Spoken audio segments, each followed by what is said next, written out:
नमस्कार दोस्तों। गरुड़ पुराण के अनुसार मृत्यु के बाद आत्मा का क्या होता है, आइए आज हम आपको इस प्रेरणादायक वीडियो के माध्यम से आपके समक्ष प्रस्तुत करते हैं। आत्मा की मृत्यु के बाद की यात्रा। मृत्यु का क्षण। जब मृत्यु होती है तो आत्मा शरीर को छोड़ देती है। इसे सूक्ष्म शरीर कहा जाता है, जो 5 तत्वों से मुक्त होता है और केवल कर्मों का फल अपने साथ ले जाता है। यह सूक्ष्म शरीर यमदूतों या देवदूतों द्वारा ले जाया जाता है, जो आत्मा के कर्मों के आधार पर उसका मार्गदर्शन करते हैं। प्रेत अवस्था। मृत्यु के बाद आत्मा प्रेत अवस्था में होती है। इसे सूक्ष्म शरीर माना जाता है और यह तब तक बनी रहती है जब तक कि श्राद्ध कर्म और पिंडदान जैसे संस्कार पूरे न हो जाए। यह अवस्था आत्मा के लिए अस्थिर और बेचैनी भरी होती है। यमलोक की यात्रा। आत्मा को 13 दिनों तक यमलोक ले जाया जाता है। इसे वायव्य मार्ग या सूर्य मार्ग कहा जाता है। इस दौरान आत्मा को अपने अच्छे और बुरे कर्मों के परिणाम याद दिलाए जाते हैं। इसे चित्रगुप्त द्वारा रिकॉर्ड किया गया माना जाता है। कर्मों का न्याय। यमराज आत्मा के अच्छे और बुरे कर्मों का न्याय करते हैं। अच्छे कर्म करने वालों को स्वर्ग देवलोक में भेजा जाता है, जबकि बुरे कर्म करने वालों को नरक यमलोक में दंड भुगतना पड़ता है। स्वर्ग या नरक। आत्मा स्वर्ग में सुख और आनंद का अनुभव करती है यदि उसके अच्छे कर्म अधिक हों। बुरे कर्मों के लिए आत्मा को नरक में विभिन्न प्रकार के दंड भुगतने पड़ते हैं। पुनर्जन्म। जब कर्मों का फल समाप्त हो जाता है तो आत्मा पुनर्जन्म लेती है। यह पुनर्जन्म आत्मा के पिछले कर्मों के आधार पर होता है। यदि आत्मा ने मोक्ष के लिए प्रयास किया है और उसे प्राप्त कर लिया है तो वह जन्म और मृत्यु के चक्र से मुक्त हो जाती है। मोक्ष ही आत्मा की अंतिम अवस्था है, जहां आत्मा ईश्वर में विलीन हो जाती है। इसे केवल उच्च आध्यात्मिक साधना और शुद्ध कर्मों से प्राप्त किया जा सकता है। श्राद्ध और पिंडदान का महत्व। गरुड़ पुराण के अनुसार श्राद्ध कर्म और पिंडदान से आत्मा को शांति मिलती है। ये क्रियाएं आत्मा को प्रेत अवस्था से मुक्त कर स्वर्ग या मोक्ष की ओर अग्रसर करती हैं। गरुड़ पुराण इस बात पर भी जोर देता है कि मनुष्य को अपने कर्मों का ध्यान रखना चाहिए, क्योंकि मृत्यु के बाद यही कर्म आत्मा के भाग्य का निर्धारण करते हैं। सप्तम दिवस से लेकर 13वें दिन तक यात्रा। मृत्यु के 7वें दिन आत्मा को यमलोक की यात्रा शुरू करनी पड़ती है। इसे पथिक यात्रा कहा जाता है। इस यात्रा में आत्मा को 16 नदियों को पार करना होता है। ये नदियां आत्मा के कर्मों के आधार पर सुखद या कठिन होती है। बुरे कर्मों वाले के लिए ये नदियां में उबलते तेल, रक्त या कांटों से भरी होती है। अच्छे कर्मों वाले के लिए ये नदियां शांत और सुखद होती है। यमलोक में आत्मा का न्याय। यमराज के दरबार में आत्मा को चित्रगुप्त द्वारा उसके जीवन के सभी कर्मों का लेखा जोखा दिखाया जाता है। न्याय के आधार पर आत्मा को 3 मार्गों में से एक पर भेजा जाता है। देवलोक, स्वर्ग यदि आत्मा ने अधिक पुण्य किए हों। नरक यमलोक यदि आत्मा ने पाप किए हों। पुनर्जन्म यदि आत्मा का कर्म फल ऐसा हो जो उसे इस चक्र में लौटने के लिए बाध्य करे। नरक के 28 प्रकार और दंड। गरुड़ पुराण में नरक के 28 प्रकारों का वर्णन है, जिनमें प्रत्येक नरक आत्मा के विशेष पापों के लिए दंड देने का स्थान है। कुछ प्रमुख नरक और उनके दंड। तमिस्र। यहां उन लोगों को भेजा जाता है जिन्होंने चोरी और छल किया हो। उन्हें अंधकार में भूखा प्यासा रखा जाता है। रौरव जो निर्दोष प्राणियों को कष्ट देते हैं, उन्हें कांटों से भरे मैदानों में दंडित किया जाता है। कुंभिपाक मांसाहारी और हिंसा करने वालों को उबलते तेल में डाला जाता है।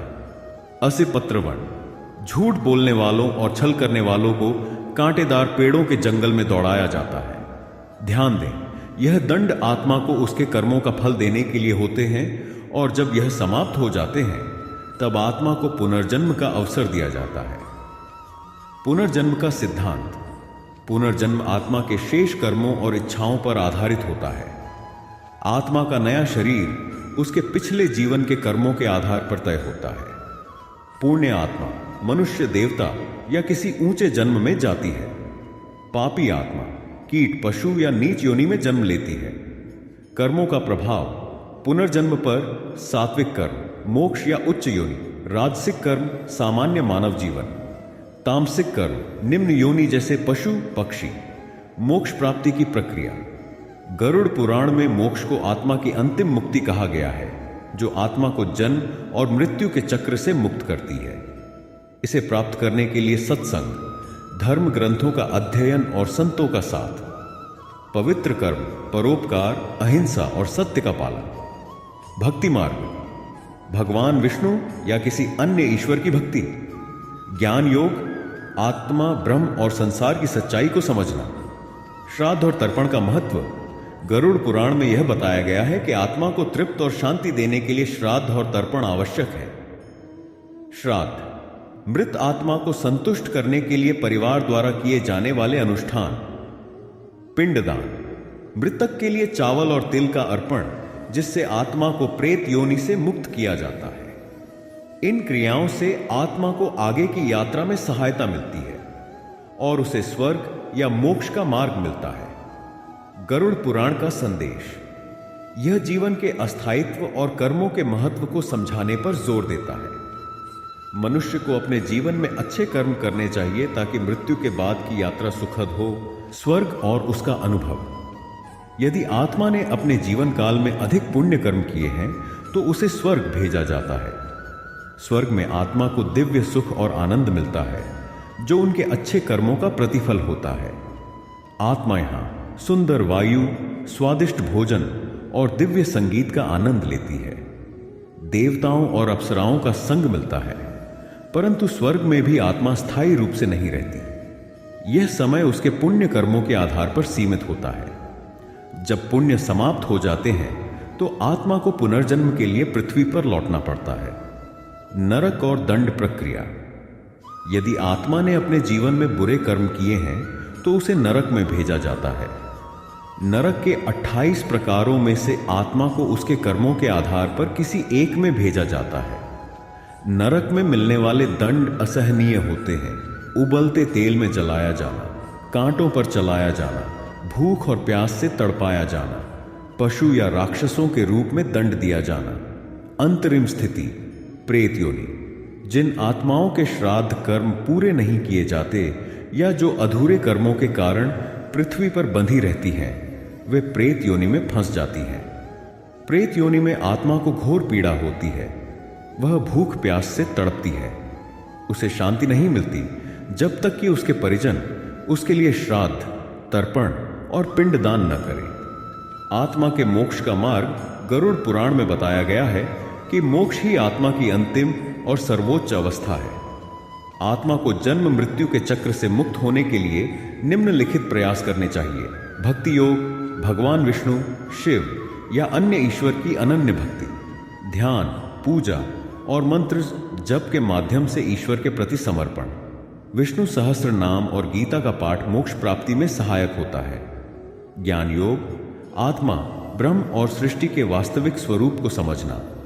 यह जानना कि आत्मा अमर है और शाश्वत ब्रह्म का हिस्सा है।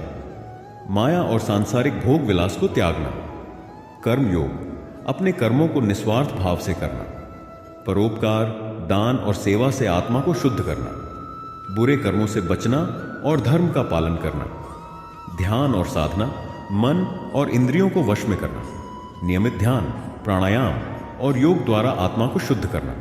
सांसारिक मोह और बंधनों से मुक्त होना। श्राद्ध कर्म का महत्व।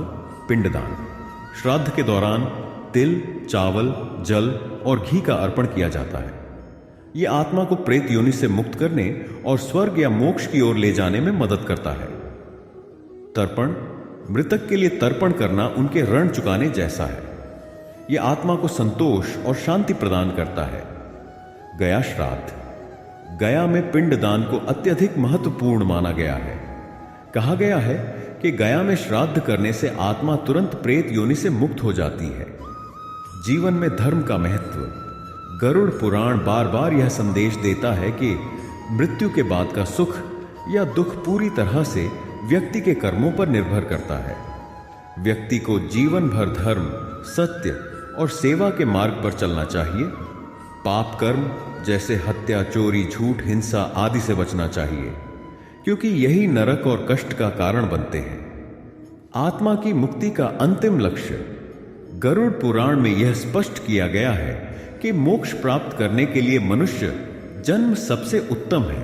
यदि मनुष्य अपने जीवन को सही ढंग से जीता है तो उसे मोक्ष की प्राप्ति निश्चित है।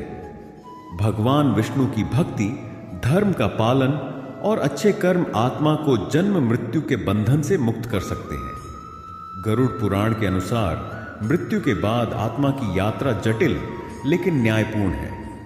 यह पूरी तरह से आत्मा के कर्मों पर आधारित होती है।